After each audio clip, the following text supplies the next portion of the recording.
दास। नमस्कार आप सभी को मेरा, मैं पितामह महेश्वरी हिस्ट्री इतिहास की कक्षा के लिए ये चैप्टर नंबर 1 ही है कक्षा 12 के अंदर इंडस सिविलाइजेशन, सिंधु घाटी सभ्यता। मैं पहले इसका एक वीडियो बना चुका हूँ, इस लिंक के माध्यम से आप वो वीडियो देख सकते हैं। ये वीडियो सिर्फ हिंदी माध्यम के स्टूडेंट्स के लिए है। जो English medium students which want are requesting to me to make the English medium video also. I want to tell them that very soon I will make videos in English medium too, just after a few days. So please wait and I will try to give more notes. Let us start. पहले वाले chapter में हमने पढ़ा था कि सिंधु घाटी सभ्यता का नाम कैसे पड़ता है, सिंधु घाटी सभ्यता क्या है। अब इस टॉपिक के अंदर हम ये देखेंगे कि सिंधु घाटी सभ्यता की मुख्य विशेषताएं क्या क्या है। कक्षा 12 के किताब के अंदर जब आप चैप्टर फर्स्ट में जाते हैं तो वहां आपको ये दिखाई देगा कि वहां पर ही डायरेक्ट क्वेश्चन नहीं दिया हुआ है सिंधु घाटी सभ्यता की विशेषताएं, लेकिन जो कुछ भी टॉपिक है इस टॉपिक के अंदर ऑलमोस्ट आपके मैक्सिमम टॉपिक आ जाएंगे। आधे से अधिक चैप्टर पूरा इसी टॉपिक के अंदर क्लियर हो जाएगा। और सबसे अच्छी बात यह है कि मैं ये question exam class 12 board exam में ये सवाल भी किया जाता है। बोर्ड एग्जाम के अंदर सिंधु घाटी सभ्यता की विशेषताएं, कभी कभार नगर नियोजन का ही 8 नंबर का क्वेश्चन आ जाता है। और बाकी अगर आप देखें एक एक टॉपिक है जो इसकी विशेषता है, सिंधु घाटी सभ्यता की विशेषताएं मैंने पहले ही लिख दी। यहाँ पे नगर नियोजन है, सामाजिक विशेषता है, आर्थिक विशेषताएं, उद्योग धंधे व्यापार, जो भी सब कुछ उसमें आ जाएगा। धार्मिक विशेषताएं, इसके कला साहित्य, मतलब उसमें मूर्तियां वगैरह क्या क्या जो भी बनती थी वो भी आ जाएगा। और राजनीतिक संगठन कैसा था, मतलब कि सत्ता किसके हाथ में थी। लगभग आपका ऑलमोस्ट ऑल चैप्टर इसमें कंप्लीट हो रहा है। तो दोस्तों पहले मैं आज आपको इस वीडियो के अंदर सिर्फ और सिर्फ नगर नियोजन के बारे में बताऊंगा, क्योंकि सिर्फ नगर नियोजन के बारे में भी 8 नंबर का क्वेश्चन पूछा जाता है। बाकी अभी जो पैटर्न चेंज हो चुका है उसके अकॉर्डिंग आप देखेंगे हर टॉपिक अपने आप में 3 नंबर का है।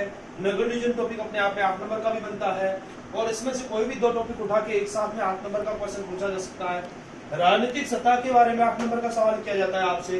तो आपको इन सब चीज को देख करके आपको रेडी रहना है कि इस चैप्टर के अंदर से कोई भी क्वेश्चन आएगा तो ऑलमोस्ट इससे बाहर नहीं जाने वाला। और एक चीज और है दोस्तों, मैं बता दूं आपको, काफी कुछ चीजें जो आपकी बुक के अंदर दी हुई है और जो नहीं भी दी हुई है उनको भी मैं यहाँ पे अच्छे से एक्सप्लेन कर दूंगा इनके अंदर, ताकि आपके 1 नंबर के क्वेश्चन और मैथ से रिलेटेड क्वेश्चन भी आपके कंप्लीट हो जाए।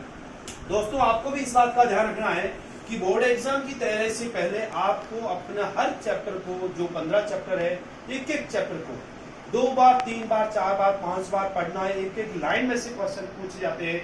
आप इसी साल का क्वेश्चन पेपर उठा के देख लेंगे तो आपको पता चल जाएगा। चलो मैं स्टार्ट करता हूँ नगर नियोजन। नगर नियोजन के अंदर भी कुछ विशेषता मैंने अलग से ही मेंशन कर दी, आप देखेंगे। पहले सिंधु घाटी सभ्यता की विशेषता को मैंने बताया है, 6 विशेषता मैंने बताई है ऑलमोस्ट करके, आप देखिए। नगर नियोजन, सामाजिक विशेषताएं, आर्थिक व्यापार, उद्योग धंधे वगैरह इसमें आ जाएंगे। धार्मिक विशेषताएं, कला और स्थापत्य, मतलब मोहर वगैरह बनना वगैरह जो भी है, मूर्तियां वगैरह जो भी पुरोहित की मूर्ति मिलती है वगैरह जो इसके अंदर आ जाएगी। राजनीतिक, मतलब सत्ता किसके हाथ में थी, अथॉरिटी कौन, पुरोहित राजा थे या अन्य कोई राजा थे, जो भी है वो इसके अंदर आ जाएगा। ठीक है, तो सबसे पहले हम अध्ययन करेंगे नगर नियोजन के टॉपिक का। नगर नियोजन की विशेषताओं को मैंने अलग 5 ढंग से विभाजित कर दिया गया है, ताकि ये भी अपने आप में 3-3 नंबर के अलग से क्वेश्चन बन जाते हैं। आप देख लीजिए, मतलब इस पूरी टॉपिक के अंदर आपको बहुत सारे क्वेश्चन का एक साथ समाधान मिल रहा है। मैंने बहुत ही शॉर्ट के अंदर सिर्फ एक पेज के अंदर आपके कई सवालों का जवाब दे दिया, पूरे चैप्टर को इसमें डाल दिया। अच्छे से अध्ययन करेंगे तो आपको बहुत ही सुविधा रहेगी। पहला टॉपिक इसके अंदर दिया है हड़प्पा। इसके अंदर कौन कौन से मुख्य नगर थे, मैंने नगर के नाम आपको पिछले वीडियो में दिखाए भी थे, यहाँ पे मैंने वापस से एक्सप्लेन कर दिया है। हड़प्पा है जो सबसे पहला खोजा गया स्थान है। मोहनजोदड़ो जो अब तक का ज्ञात सबसे बड़ा नगर था, लेकिन अभी कहा जाता है कि सबसे बड़ा और सबसे खूबसूरत नगर इस सभ्यता का है वो है धोलावीरा। धोलावीरा के बारे में बता चुका हूँ, और भी मैं कुछ बताऊंगा। चहुंदड़ो जो बीड उद्योग के लिए, बीड यानी मनके बनाने का सबसे बड़ा केंद्र था उसमें चहुंदड़ो, और लोथल में भी मनके बनते थे। और लोथल आपको पता हो गुजरात के अंदर है, वह स्थान है जो इस सभ्यता का एकमात्र बंदरगाह है, यानी कि गोदी यार्ड है। और लोथल के अंदर चावल के दाने भी पाए गए थे। और लोथल एकमात्र ऐसा स्थान है जहां पर घरों के दरवाजे मुख्य सड़क की तरफ खुलते हैं। अदरवाइज अन्य स्थलों के अंदर घरों के दरवाजे मुख्य सड़क की तरफ नहीं खुलकर पीछे की तरफ खुलते हैं, जो इस बात का संकेत करते हैं कि वो अपनी एकांतता को महत्व देते थे। कालीबंगा जो कि राजस्थान में है, कालीबंगा का अर्थ होता है काले रंग की चूड़िया। दोस्तों मैं यह बताना भूल गया, मोहनजोदड़ो जिसका अर्थ होता है मृत्यु का टीला। कालीबंगा काले रंग की चूड़िया, ये राजस्थान में ये शहर है। यहाँ जुते हुए खेत के साक्ष्य मिले हैं और हल की दो रेखाएं एक साथ चलती हुई आपस में जो समकोण में काटती हुई दिखाई देती है, जो इस बात का संकेत करती है कि संभवतः हड़प्पा के लोग दो फसलें एक साथ उगाते थे। बनावली जहाँ मिट्टी का टेराकोटा हल मिला है, जो बनावली और चोलिस्तान के स्थान में मिला है, बनावली हरियाणा में है। नागेश्वर और वाराकोट जो वहाँ के शिल्प केंद्र थे, यहाँ पर शंख से बनी हुई सामग्री मिलती थी। और यहाँ से ही शंख से बनी सामग्री क्यों मिलती थी? अगर आप भारतीय मैप के अंदर देखेंगे तो नागेश्वर है वो समुद्र किनारे पे है और ये बालाकोट पाकिस्तान में है, ये भी समुद्र किनारे है। और आपको पता हो तो सीप यानी कि शंख समुद्र में मिलते हैं, तो कच्चा सामग्री पास में उपलब्ध होने के कारण यहाँ पर शंख उद्योग था। मीठाथल, राखीगढ़ी ये दोनों हरियाणा में पाए गए हैं। रोपड़ ये पंजाब में है। अब मैं बताता हूँ पहले थोड़ा सा हड़प्पा के बारे में। हड़प्पा की खोज 1920 और 21 में की गई थी डॉक्टर राय बहादुर साहनी के द्वारा। ये प्रथम खोजा गया स्थान था। यही वजह है कि सिंधु घाटी सभ्यता को हम हड़प्पा सभ्यता के नाम से भी जानते हैं। हड़प्पा यह साहिवाल जिले में है, पंजाब के अंदर। ये पंजाब इंडिया का नहीं, पाकिस्तान का, ठीक है। वहां पर अलग अलग समय में बाद में और भी खोज होती रही है, खुदाई होती रही है। मोहनजोदड़ो है जो यहाँ का सबसे प्रसिद्ध स्थल है और ये अब तक का सबसे बड़ा शहर था, लेकिन अब धोलावीरा को कहा जा रहा है कि धोलावीरा संभवतः सबसे बड़ा शहर होगा। मोहनजोदड़ो जिसका अर्थ होता है मृत्यु का टीला। यहाँ से हमें बहुत सारे अनागार है, सभा भवन है, स्नाना घर, नृत्य भूमि है, जिनको हम भवन टॉपिक के अंदर, इसी टॉपिक में आगे का जो नेक्स्ट टॉपिक आएगा भवन, उसमें कंप्लीट करेंगे। और नगर नियोजन के अंदर सबसे बड़ी जो विशेषता है, इन सब शहरों के अंदर हम देखेंगे कि नगरों को जो बसा गया है पूरा प्लान करके, योजना बना करके शहरों को बनाया गया है और तब बसाया गया है। ये हम चौथे टॉपिक में भी देखेंगे। इसी जल, इसकी दूसरी विशेषता है वो जल निकासी प्रणाली। मतलब अर्नेस्ट मेके जो एक पुरातत्वविद है, जो विश्व के प्रसिद्ध पुरातत्वविद है, उन्होंने अपनी किताब है अर्ली इंडस सिविलाइजेशन 1948 में जो प्रकाशित हुई है, उसके अंदर दिया है कि संभवतः अब तक की ज्ञात सभ्यताओं में से सिंधु घाटी सभ्यता ऐसी है जहां की जल निकास प्रणाली विश्व की प्राचीनतम प्रणाली है। एक बार फिर से सुन लीजिए, सिंधु घाटी सभ्यता की मुख्य विशेषता है, ये एक अलग ही फीचर है जो अन्य किसी सभ्यता के अंदर नहीं पाया जाता है, वो है वहां की जल निकासी प्रणाली। मतलब गंदे पानी को निकालने के लिए उन्होंने एक प्रणाली बना रखी थी। मतलब कि आज से 5000 साल पहले, 6000 साल पहले वो लोग गंदे पानी से होने वाली बीमारियों से संभवतः सावधान थे, या फिर उन्होंने गंदगी को दूर हटाने के लिए एक संभवतः कुछ प्रयास किए थे शहर को सुंदर बनाने के, स्वच्छ रखने के। और इस प्रणाली के बारे में अर्नेस्ट मेके ने क्या कहा है कि यह विश्व की प्राचीनतम प्रणाली है। उन्होंने ये कहा है अपनी बुक अर्ली इंडस सिविलाइजेशन 1948 के अंदर, ठीक है। अब आते हैं हम इसकी तीसरी विशेषता पे, जो है सड़कें और ग्रिड सिस्टम। सड़कें मतलब ग्रिड सिस्टम इसकी विशेषता है।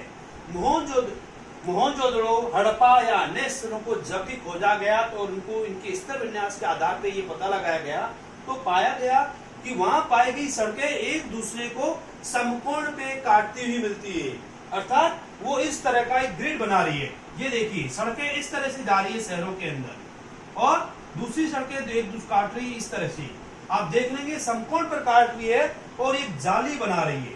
इसी को इंग्लिश में कहा गया है ग्रिड सिस्टम।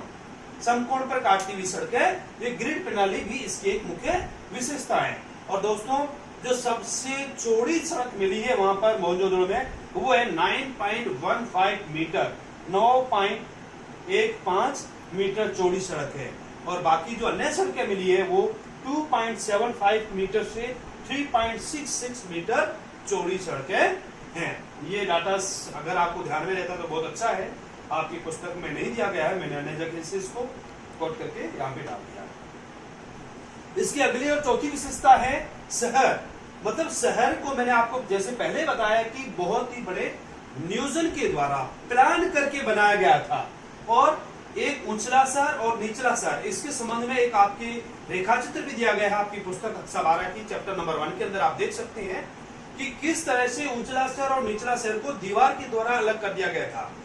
ऊंचले शहर को बनाने के लिए संभवतः उन लोगों ने पहले चबूतरा बनाया है, और चबूतरे के ऊपर घर बनाए गए हैं अलग अलग आधारों के ऊपर। कहीं कहीं पर उन्होंने घर बनाने के लिए भी अलग से आधार बनाया है, और इसको दीवार से निचले शहर से अलग किया है, और निचले शहर को दीवार के द्वारा घेरा गया है। संभवतः सुरक्षा की दृष्टि से ऐसा किया गया हो। और सबसे बड़ी बात यह है कि पुरातत्वविद कहते हैं कि हो सकता है कि ऊंचले शहर में और निचले शहर में अलग अलग प्रकार के व्यक्ति रहते हो। जैसे निचले शहर के अंदर साधारण आम व्यक्ति रहते हो, और ऊंचले शहर में पुरोहित, राजा वर्ग या इस तरह के जो भी शाही लोग हैं, जो अमीर लोग हैं, उच्च परिवार है, वो इस ऊंचे शहर में रहते होंगे। एक और बड़ी बात है दोस्तों इस संबंध में कि जब इनके आधार जो चबूतरे बनाए गए हैं उनका पुरातत्वविदों ने गणितीय आधार लगाया, तो ये पाया कि सिर्फ इनके आधारों को बनाने के लिए 40 लाख श्रम दिवस की जरूरत पड़ी होगी। 40 लाख लेबर डेज की जरूरत पड़ी होगी, तभी इन्हीं आधार को बनाया गया होगा, इन्हीं दुर्गों को बनाया गया होगा। ठीक है, अगला हमारा जो इसकी विशेषता है नगर नियोजन की, वो है भवन। दोस्तों मैं बता चुका हूं मोहनजोदड़ो के अंदर जो विशेषता पाई गई, पश्चिम जो भाग है वो दुर्ग है, और पूर्व भाग है वो निचला शहर है। तो दुर्ग के अंदर हमें विभिन्न प्रकार के सभागार मिलते हैं, अनागार भी मिलते हैं, और स्नानाघर भी मिलता है। पहले मैं बताऊंगा आपको स्नानागार जो सभागार मिला है वो एक वर्गाकार सभागार है, बहुत ही बड़ा है, 27 मीटर लंबाई है और 27 मीटर चौड़ाई है। मतलब एक वर्गाकार है, 27 × 27 मीटर स्क्वायर मीटर का एक बहुत ही बड़ा सभागार मिला है। हो सकता है ये सार्वजनिक सभा के लिए कोई स्थल हो, और वहां पर 2 प्रकार की पंक्तियां मिली है, और दोनों पंक्तियों के अंदर 6 अनागार मिले हैं। 2 पंक्तियां मिली है, और दोनों पंक्तियों के अंदर एक पंक्ति इधर, एक पंक्ति इधर आमने सामने, जहाँ 6 एक पंक्ति में 6 अनागार है। और अनागारों की जो लंबाई चौड़ाई है 15.24 × 6.10 मीटर, 15.24 × 6.10 मीटर ये अनागार, एक अनागार की लंबाई चौड़ाई है। इसके अलावा दुर्ग के अंदर बहुत ही बड़ा स्नानागार मिला है, जिसके बारे में पुरातत्वविदों का कहना है कि हो सकता है कि ये अपनी अनुष्ठान जो प्रणालियां होती है, जो पूजा वगैरह है, जो उनकी धार्मिक क्रिया है, उसके संबंध में इसका प्रयोग करते हो। जो स्नानागार है उसकी लंबाई चौड़ाई है 54.86 × 33 मीटर स्क्वायर, यानी कि 54.86 × 33 मीटर स्क्वायर। और इसी स्नाना के अंदर जब उतरते हैं तो वहां पे एक जलाशय मिला है, और जलाशय की जो लंबाई चौड़ाई ऊंचाई गहराई जो है 39 फीट, सॉरी ये फीट के अंदर दी है, 39 फीट ये लंबा है, 23 फीट ये चौड़ा है, और 8 फीट ये गहरा है। इतना बड़ा जलाशय भी मिला है, और दोनों पंक्ति में वहां पे बाथरूम की तरह के कुछ स्नानागार अंदर अंदर मिले हैं, जो कि संभवतः ये सार्वजनिक प्रयोग के लिए उपयोग में लेते हो। तो दोस्तों आज की सिंधु घाटी सभ्यता की 6 विशेषताओं में से प्रथम विशेषता को हमने कंप्लीट कर दिया गया है, मैंने कर दिया है। आगे की विशेषताओं को जो बाकी विशेषताएं मैं कोशिश करूंगा कि 1 या मैक्सिमम 2 वीडियो के अंदर कंप्लीट करूं, ताकि आपका ये चैप्टर लगभग फिनिश हो जाएगा। बाद में कुछ 1-2 टॉपिक बचेंगे जो नेक्स्ट वीडियो में कर लूंगा। मतलब कि आगे के 3 या मैक्सिमम 4 वीडियो के अंदर हमारा ये चैप्टर कंप्लीट हो जाएगा। आज ही मैं दूसरा वीडियो अपलोड कर लूंगा। हड़प्पा मोहनजोदड़ो के बारे में बता दिया, चमुंदड़ो के बारे में बता दिया मैंने, लोथल, कालीबंगा, बनावली, धोलावीरा के अंदर मैं एक अलग से छोटा पेज दूंगा, क्योंकि अभी भी खोज कुछ समय पहले भी की गई थी धोलावीरा के बारे में। यहाँ पे स्टेडियम भी मिला है, और ये धोलावीरा जो गुजरात के अंदर है, यहाँ पर जलाशय भी पाया गया है, जिसका पुरातत्वविदों का कहना है कि इसके जल का उपयोग जल संचय करते हो किसी के लिए। यहाँ पे सूचना पट भी मिला है, और 10 अक्षरों का यहाँ लेख है। इसके बारे में भी कहा जाता है कि विश्व का संभवतः प्राचीनतम सूचना पट हो। और धोलावीरा इस सभ्यता का सबसे बड़ा स्थान आज के समय में कहा जा रहा है, वर्तमान समय में। और इसको बहुत ही खूबसूरत शहर कहा गया है इस समय का। Thank you very much.